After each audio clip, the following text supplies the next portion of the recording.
आज के इस वीडियो में बात करेंगे AECC कम्युनिकेशन की।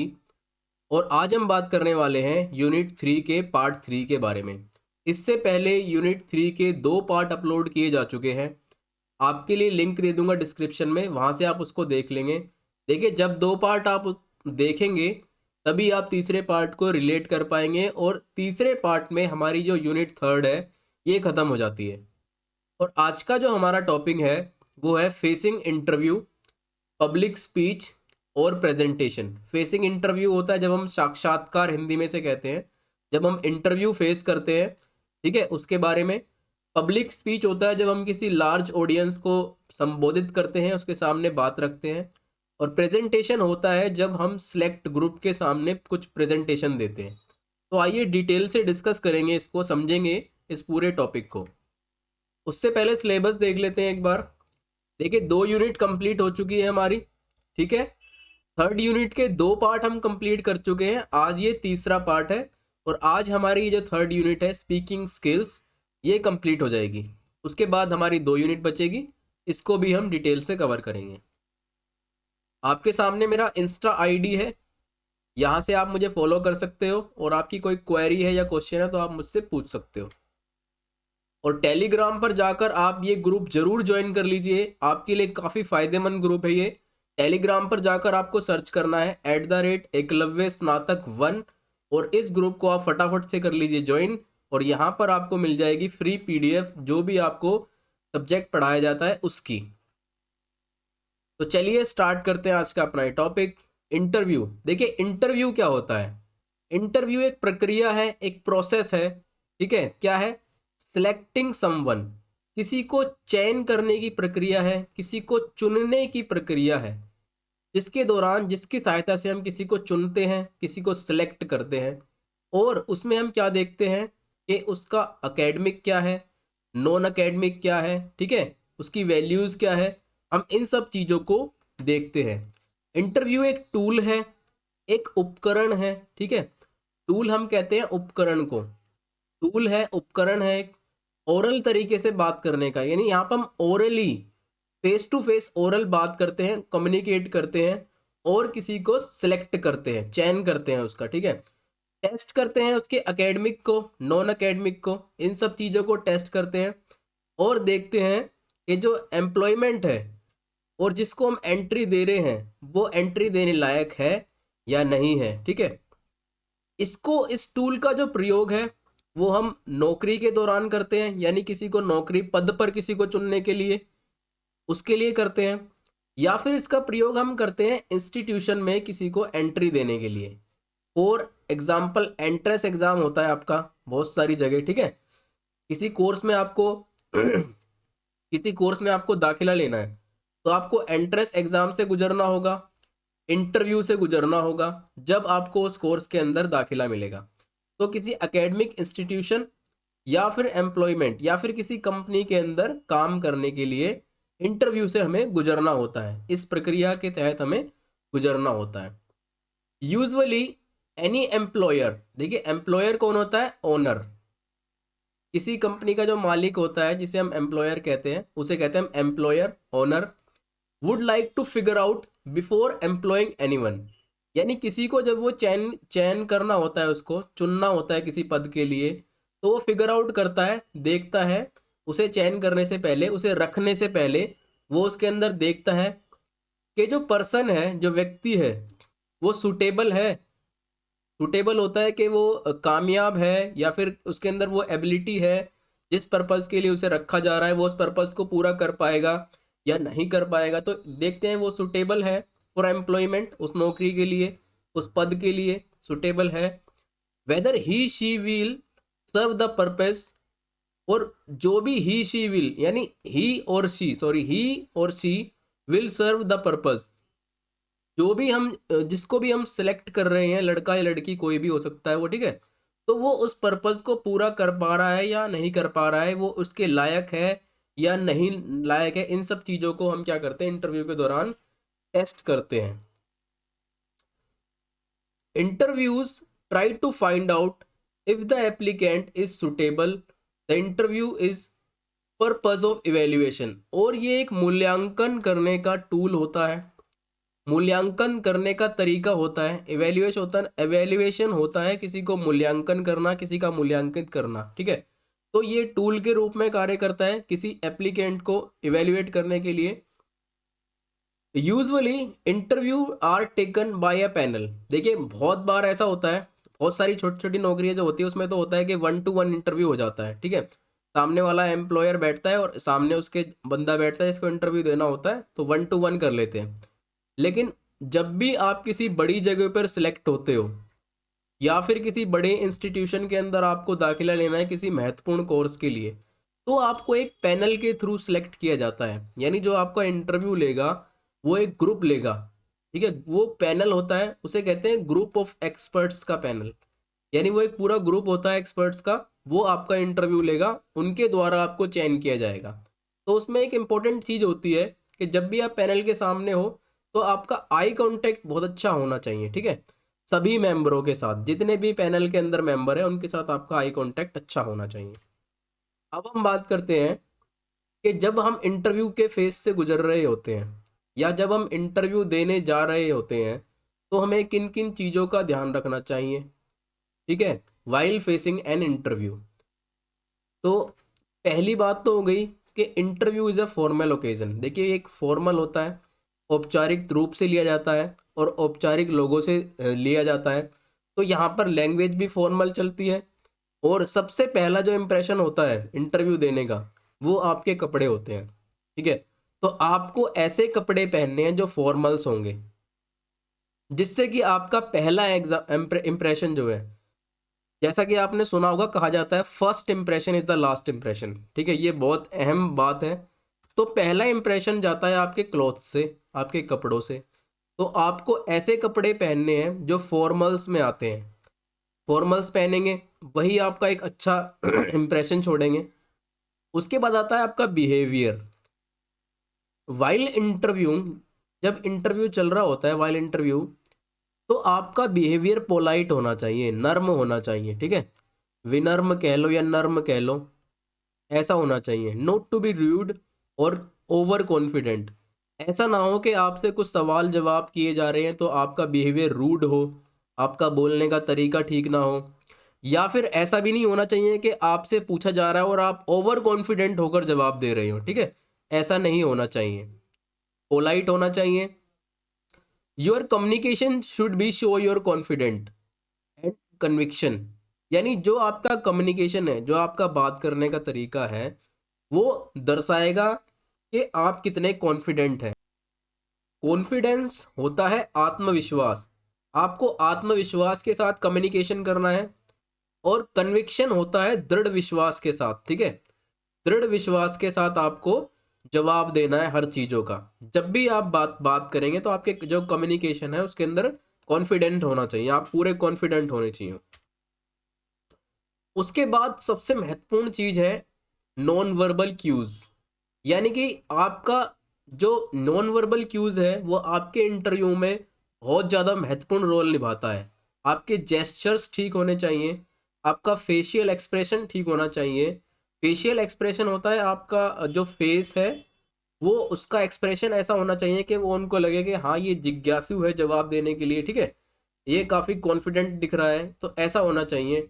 और जो भी आप बोल रहे हो, जो भी आप बता रहे हो, वो आपके जेस्चर से मैच होना चाहिए।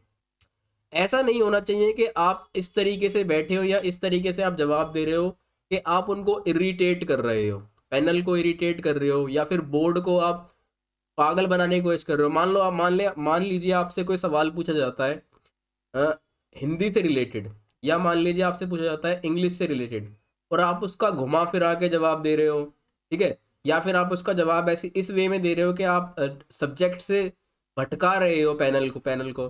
तो वो लोग क्या होंगे, इरिटेट हो जाएंगे, बोर हो जाएंगे, या सोचेंगे कि बेवकूफ़ बनाने की कोशिश कर रहा है। आपको पॉइंट टू पॉइंट जवाब देना चाहिए, और जिस चीज़ की पैनल इंक्वायरी कर रहा है आपको उससे रिलेटेड ही जवाब देना चाहिए।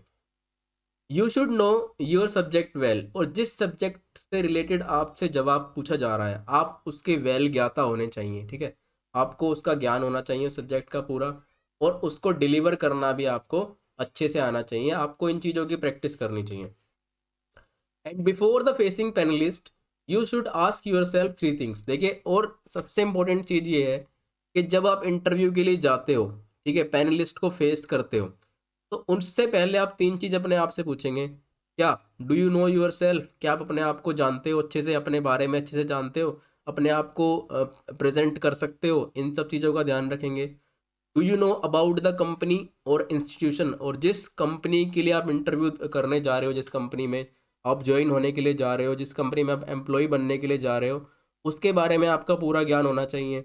या फिर जिस इंस्टीट्यूशन में आपको दाखिला लेना है, उसके बारे में, उसकी हिस्ट्री के बारे में, ठीक है, उन सब चीज़ों के बारे में आपको पूरा ज्ञान होना चाहिए। और do you know the job profile, और जिस भी नौकरी या जिस पद के लिए आप इंटरव्यू देने के लिए जा रहे हो, उस पद के आपको ज्ञान होना चाहिए। उस पद से रिलेटेड जितने भी काम होते हैं, उन चीज़ों का आपको ज्ञान होना चाहिए। जॉब प्रोफाइल होता है वो। इसके बाद बात करते हैं हम पब्लिक स्पीच और प्रेजेंटेशन। देखिए, पब्लिक स्पीच और प्रेजेंटेशन क्या होता है, इसको समझ लेते हैं।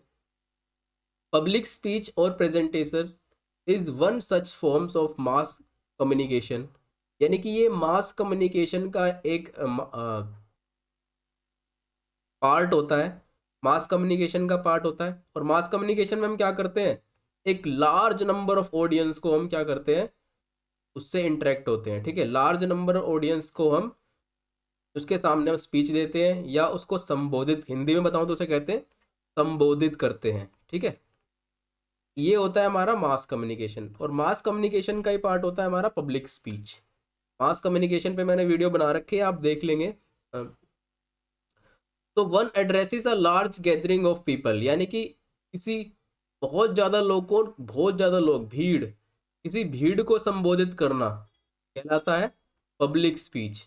फॉर एग्जाम्पल के लिए आपने नेता को देखा होगा, जब वो चुनाव से पहले आते हैं, ठीक है, तो भीड़ को संबोधित करते हैं, अलग अलग तरीके के वादे करते हैं, अलग अलग चीज़ों को बताते हैं उस समय पे, और बाद में फिर वो दिखाई नहीं देते, ठीक है। Giving a speech is a craft, speech देना एक क्राफ्ट है, कला है।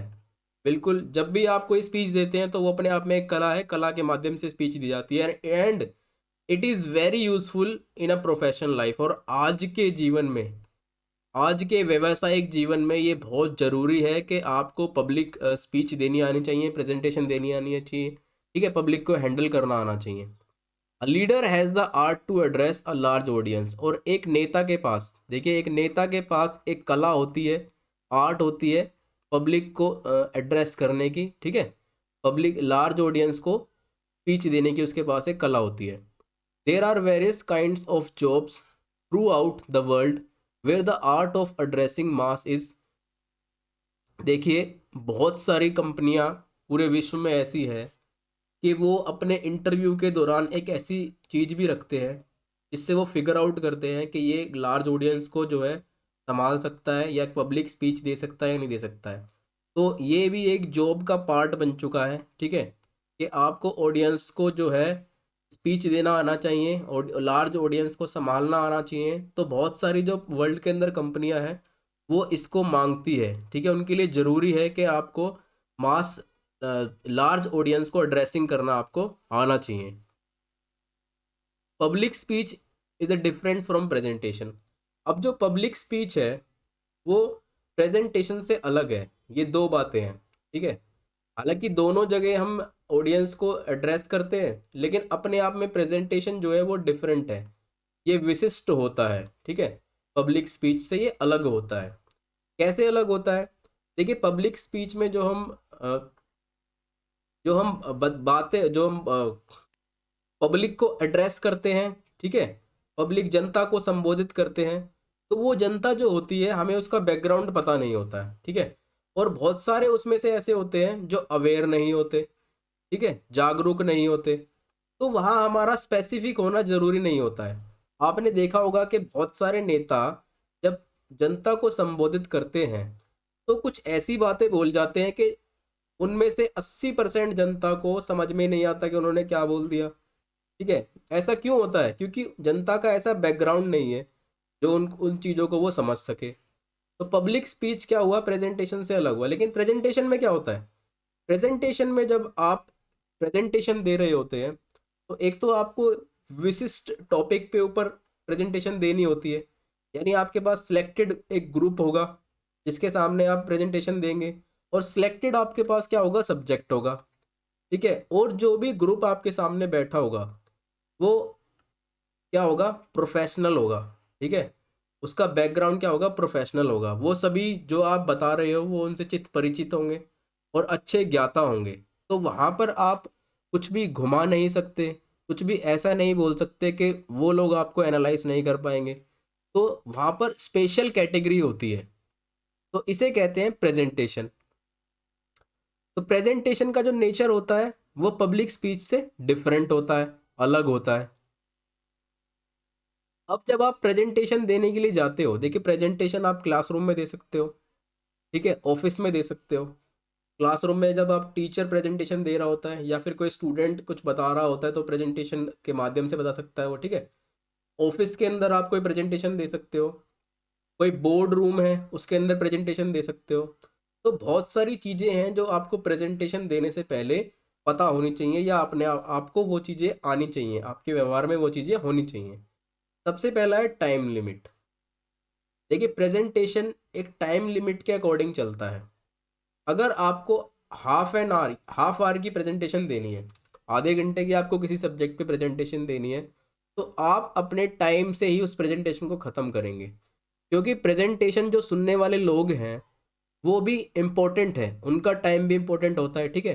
तो टाइम लिमिट के अंदर ही आपको अपनी प्रेजेंटेशन ख़त्म करनी चाहिए। और ऑडियंस के टाइम की आपको वैल्यू होनी चाहिए, उनकी भी एक वैल्यू होती है, वो आपको पता होनी चाहिए, क्योंकि ऑडियंस जो बैठी है आपके सामने प्रेजेंटेशन सुनने वाली, वो भी सिलेक्टेड होती है, ठीक है, उस सब्जेक्ट से। तो आप टाइम लिमिट ध्यान रखेंगे। Prepare yourself by writing. जब भी आप किसी सब्जेक्ट से रिलेटेड प्रेजेंटेशन देने के लिए जाते हैं तो आप उससे पहले अपने आप को राइटिंग में क्या करिए, प्रिपेयर कीजिए। लिख लिख के आप बोल बोल के बार बार उसको लिखिए, प्रैक्टिस कीजिए। इतनी प्रैक्टिस आप लिख लिख के करेंगे उतनी आपकी जो प्रैक्टिस होगी वो हार्ड होगी, अच्छी होगी, आप अच्छे से प्रैक्टिस कर पाओगे। तो आप प्रिपेयर करेंगे अपने आप को बाय राइटिंग, लिख करके। उसके बाद नॉन वर्बल क्यूज। जब भी आप प्रेजेंटेशन देने के लिए जाते हो तो आपकी जो बॉडी है, ठीक है, बॉडी बता देती है कि इस इंसान के अंदर कितना दम है। तो आपका बोलने से पहले आपका बॉडी स्ट्रक्चर आपको डिफाइन कर देता है कि आप कितने कॉन्फिडेंट हो या आप कितना अच्छा एक्सप्रेस कर पाओगे, ठीक है। तो आपका नॉन वर्बल क्यूज अच्छे होने चाहिए, आई कांटेक्ट आपका अच्छा होना चाहिए, ठीक है, फेशियल एक्सप्रेशन आपके अच्छे होने चाहिए, जेस्चर आपके अच्छे होने चाहिए, और पोस्चर आपका अच्छा होना चाहिए, ठीक है। आपका बोलने का जो कम्युनिकेशन है वो ठीक होना चाहिए, टोन आपकी ठीक होनी चाहिए, ठीक है। जो आप स्पीड जो जो आपकी स्पीड है बोलने की वो ठीक होनी चाहिए। तो ये सब चीज़ें किस में आती है, नॉन वर्बल क्यूज़ में, ठीक है। तो नॉन वर्बल क्यूज़ आपके ठीक होने चाहिए। उसके बाद मोस्ट इम्पोर्टेंट चीज़ है, keep focus on the main point. जिस सब्जेक्ट के बारे में आप, जिस विषय के बारे में आप प्रेजेंटेशन देने जा रहे हो, उस सब्जेक्ट के मेन पॉइंट पर आपको ध्यान होना चाहिए और उन्हीं उन मेन पॉइंटों को आपको फोकस करना चाहिए, ठीक है। ये नहीं कि आप मुद्दे से भटका दें, मुद्दे से भटकना नहीं चाहिए बिल्कुल भी। उसके बाद लास्ट है presentation ending with a bang always. यानी जब भी आप प्रेजेंटेशन को ख़त्म करें तो इस तरीके से ख़त्म होना चाहिए कि सामने वाले को ये लगे कि क्या धमाकेदार तरीके से ख़त्म किया गया है, ठीक है। धमाकेदार तरीके से उसको ख़त्म करेंगे जिससे कि ऑडियंस के ऊपर एक स्ट्रॉन्ग इम्प्रेशन जाएगा, ठीक है, आपके बारे में भी और आपने जो प्रेजेंटेशन दिया है उसके बारे में भी। तो इस तरीके से प्रेजेंटेशन को ख़त्म करेंगे जिससे कि एक स्ट्रॉन्ग इम्प्रेशन जाए आपका ऑडियंस के ऊपर। तो ये आपका जो था स्किल स्पीकिंग स्किल्स थ्री, तीसरी जो यूनिट थी यहाँ आपकी कवर हो जाती है। उसके बाद बात करेंगे नेक्स्ट वीडियो में नेक्स्ट यूनिट की।